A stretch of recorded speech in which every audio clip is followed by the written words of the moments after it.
You're listening to The White Rabbit, conversations on the art of presenting in a rather noisy world. Your hosts are Matt Krause and Alper Rozanes.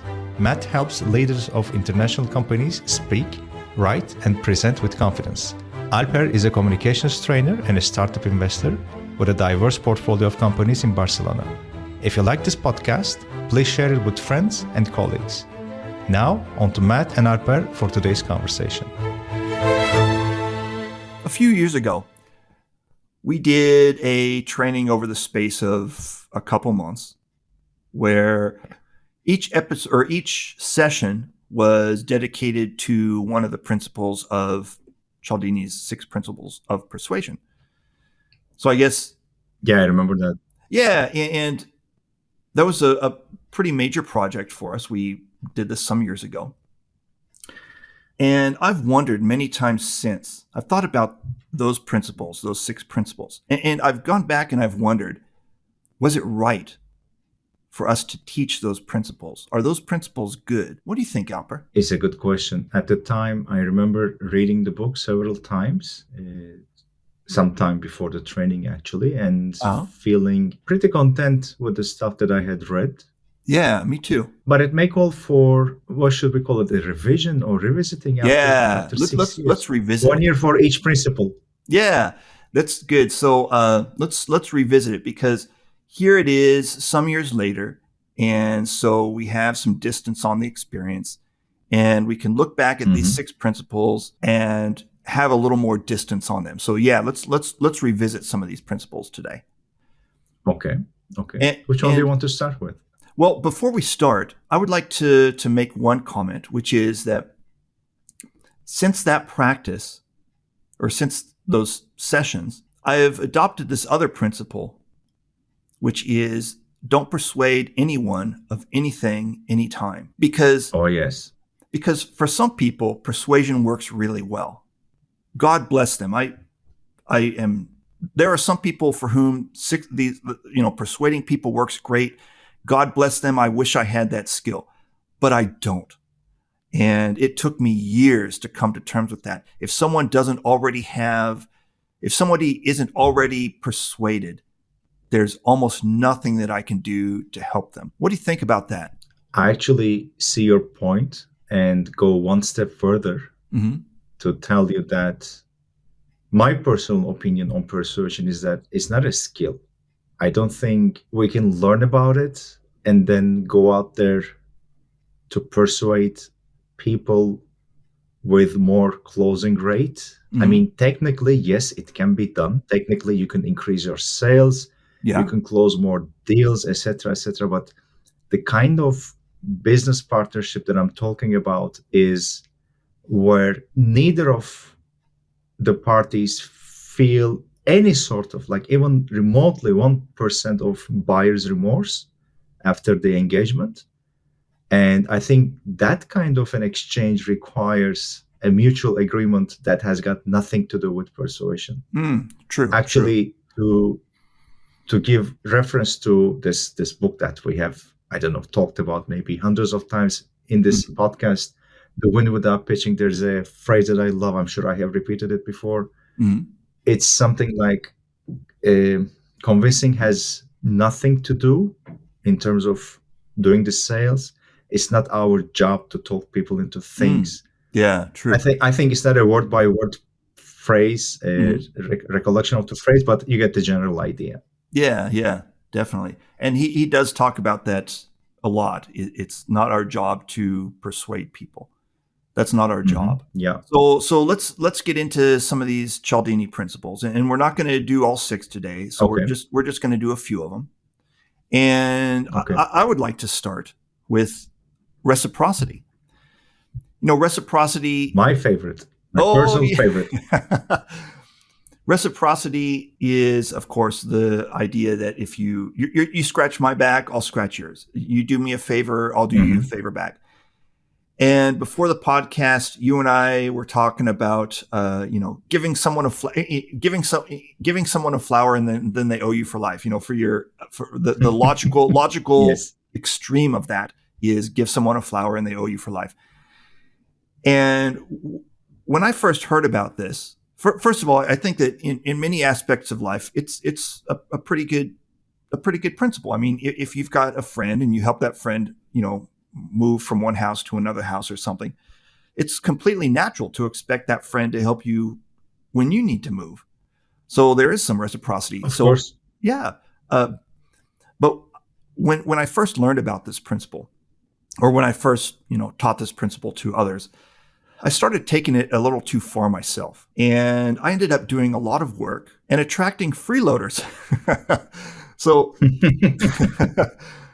I would do some big favor. It was a business thing. I would do some big business thing for somebody, like some mentoring or something, in a related but slightly different field, and I would think, with all these favors that I'm building up, they're going to go home at the end of the day and think, boy, I owe this guy, and how can I return the favor? And that is so not what happened. And this has happened to me multiple times. It was long forgotten. It was long forgotten. It's happened to me multiple times, and I'm still trying to learn my lesson that it doesn't work. Doing people favors just attracts a lot of freeloaders sometimes. I don't know. What do you think? Have you experienced? What's your experience with this principle? Yes, my experiences have been in line with yours. And in a future episode, we can maybe turn it into my therapy session and talk to you about my history with doing favors. But at the same time, I agree with the idea that you do enough favors.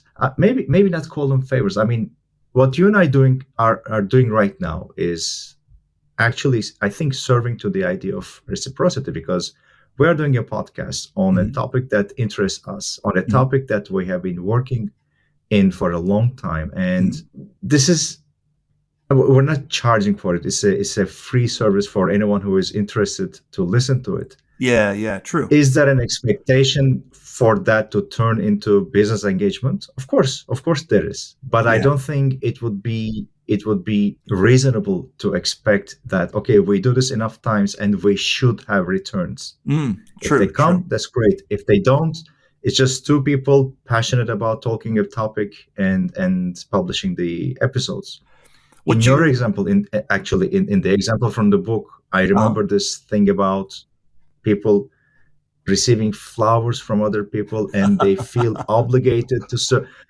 I can also see that working to a certain point, but I think it's not a fail-safe or foolproof way of getting someone to do something.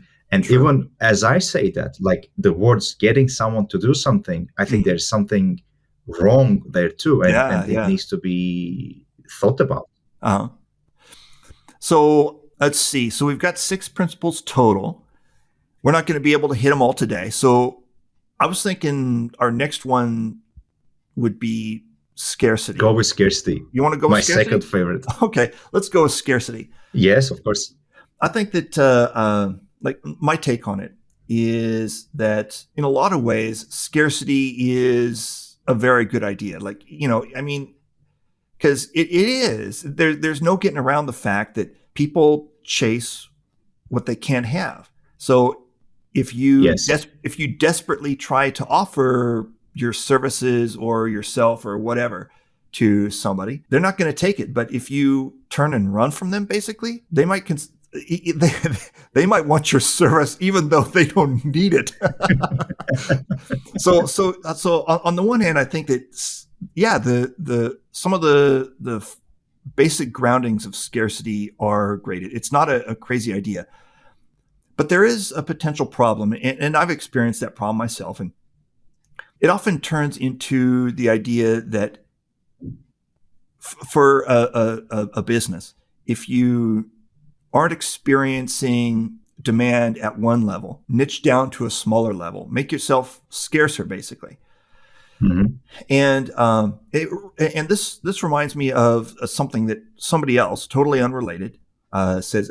Jonathan Stark. He's a guy with a daily email list. Are you familiar with that name, yes. Jonathan Stark? Okay, so Jonathan Stark. One of the things I'm on the list. Yeah, one of the things that he's been talking about lately is that if at a higher level, if there's no demand for your service, the problem is not going to be solved by niching down and down and down further. At no point are you going to find that, okay, I have niched sufficiently that now I have demand.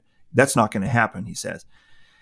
And I kind of agree with that, because I've offered services in the past for which there was little or no demand. And I thought that by niching down and making myself more specific, or making the service more specific, making it more scarce, making it harder to obtain, that demand would start appearing where it hadn't appeared before. And that has never worked for me. So I have mixed feelings about scarcity. And you mentioned before the podcast that you do too. So tell me about your mixed feelings about scarcity. And my mixed feeling about this principle of scarcity is less about niching down and more about, let's say you have a limited time offer and you see it almost on every website that you go to. It's either a pop-up or a banner or something that says, well, we have this deal and it's going to expire in 6 hours.